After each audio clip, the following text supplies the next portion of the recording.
एक पति पत्नी में टकरार हो गई। पति कह रहा था, मैं नवाब हूँ, इस शहर के लोग मेरी इसलिए इज्जत करते हैं और तुम्हारी इज्जत मेरी वजह से है।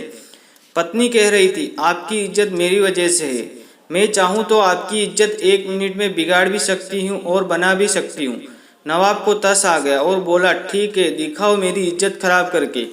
बात आई गई हो गई। नवाब के घर शाम को महफिल जमी थी। दोस्तों की हंसी मजाक हो रहा था कि अचानक नवाब का बेटा रोने की आवाज़ आई और वह जोर जोर से रो रहा था और नवाब की पत्नी उसे बुरी तरह से डांट रही थी। नवाब ने जोर से आवाज़ देकर पूछा, क्या हुआ बेगम, क्यों डांट रही हो? बेगम ने अंदर से कहा, देखिए ने आपका बेटा खिचड़ी मांग रहा है और जबकि उसका पेट भी भर चुका है। नवाब ने कहा, दे दो थोड़ी सी और।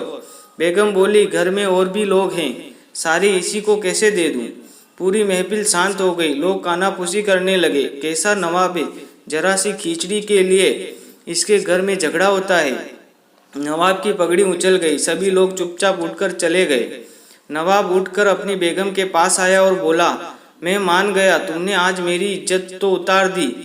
लोग कैसी कैसी बातें कर रहे थे, अब तुम यही इज्जत वापस लाकर दिखाओ।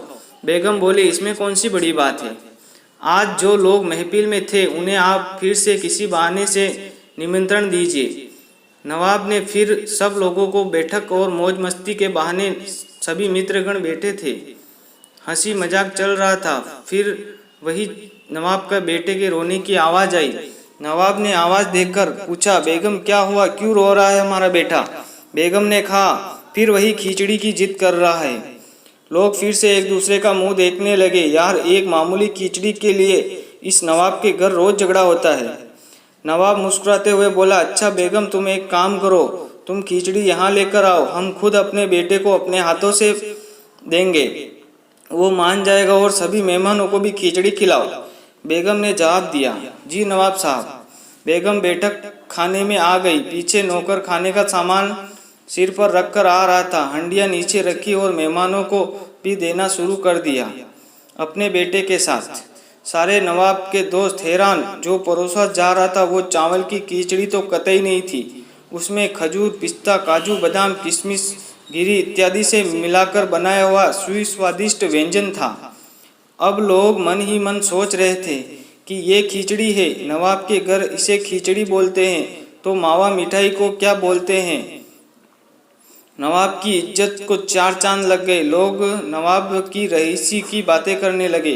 नवाब ने बेगम के सामने हाथ जोड़कर कहा, मान गया कि घर की स्त्री इज्जत बना भी सकती है और इज्जत बिगाड़ भी सकती है।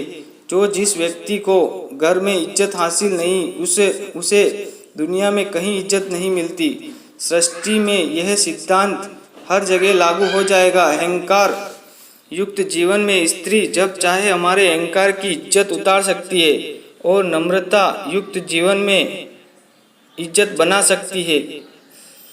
दोस्तों, कहानी कैसी लगी कमेंट करके ज़रूर बताएं, शेयर करना ना भूलें।